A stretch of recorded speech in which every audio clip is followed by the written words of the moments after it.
E20 petrol यानी कि ethanol petrol को लेकर रायपुर में एक ऐसा मामला सामने आया है जिसने वाहन कंपनियों और उपभोक्ता अधिकारों पर सवाल खड़े कर दिए हैं। एक कार मालिक ने आरोप लगाया कि E20 पेट्रोल इस्तेमाल करने के बाद उसकी गाड़ी में लगातार खराबी आने लगी। कई बार रिपेयरिंग के बाद भी समस्या दूर नहीं हुई।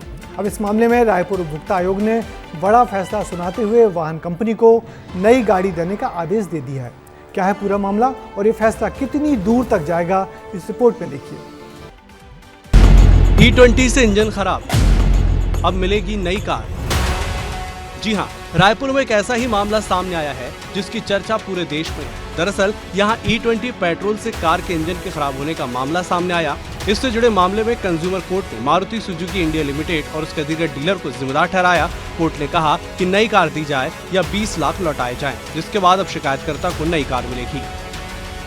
एक हाइब्रिड कार लिया था मैं जून 2024 में। गाड़ी में डैशबोर्ड में इंजन प्रॉब्लम बताया और उसके बाद जैसे ही वो पेट्रोल को निकाले बोतल में तो नीचे क्रिस्टल क्लियर फ्लूइड जमा हो गया, ऊपर पेट्रोल रह गया। मार्च 29 को फाइनली मैं गाड़ी वहाँ पे शोरूम में ही रख दिया और मैं फिर विवश हो गया उपभोक्ता आयोग में जाने के लिए।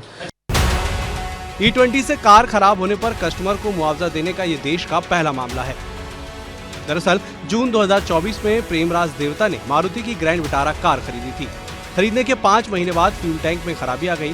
सर्विस सेंटर में चेकिंग के दौरान फ्यूल टैंक में सफेद परत जमी मिली, जिसके बाद सरकारी मान्यता प्राप्त लैब में पेट्रोल सैंपल चेक हुआ तो पता चला कि पेट्रोल के नीचे इथेनॉल अलग होकर सफेद परत बन चुका था। यानी गाड़ी का इंजन E20 फ्यूल के मुताबिक डेवलप नहीं था, जिसके बाद कंज्यूमर कोर्ट ने कार कंपनी को 45 दिनों के अंदर नई कार देने या कार की कीमत देने का आदेश दिया। साथ ही मानसिक प्रताड़ना के लिए 1 लाख रुपए अलग से देने के निर्देश दिए। उन्होंने पेट्रोल को जांच करने के लिए डॉक्टर साहब को किया और जिसे एथोराइज सेंटर से जांच की गई, जिसमें यह पाया गया कि वो E20 को सपोर्ट नहीं कर रहा है और सेवा में चूक मानी गई है, क्योंकि उसे जनवरी या फरवरी 2023 की मैन्युफैक्चरिंग वाहन जो है वो उन्हें दी गई है।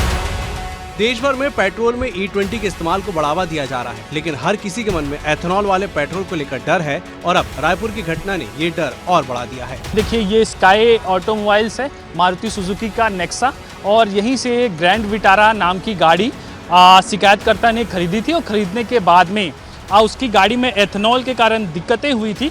कई बार प्रयास भी किया गया कि दिक्कतों का समाधान हो जाए, लेकिन नहीं होने के बाद में उसने जिला उपभोक्ता आयोग को इस बात की शिकायत की। E20 पेट्रोल को लेकर आया ये फैसला अब सिर्फ एक उपभोक्ता के अधिकारों तक सीमित नहीं है, बल्कि देश भर के वाहन मालिकों और ऑटोमोबाइल कंपनियों के लिए भी एक बड़ा संदेश है। अब देखना होगा कि इस फैसले के बाद कंपनियां E20 अनुकूल वाहनों को लेकर कितनी सतर्कता बरतती हैं। ब्यूरो रिपोर्ट, विस्तार न्यूज। तो रायपुर उपभोक्ता आयोग का ये फैसला सिर्फ एक कार मालिक के लिए राहत नहीं, बल्कि उन सभी उपभोक्ताओं के लिए बड़ा संदेश भी है जो वाहन निर्माता कंपनियों के दावों पर भरोसा कर अपने वाहन में नए पेट्रोल का इस्तेमाल कर रहे हैं। अब इस फैसले के बाद नज़र इस बात पर होगी कि कंपनियां E20 ईंधन को लेकर अपने दावों और ग्राहकों को दी जाने वाली जानकारी में कितनी पारदर्शिता बरतती हैं।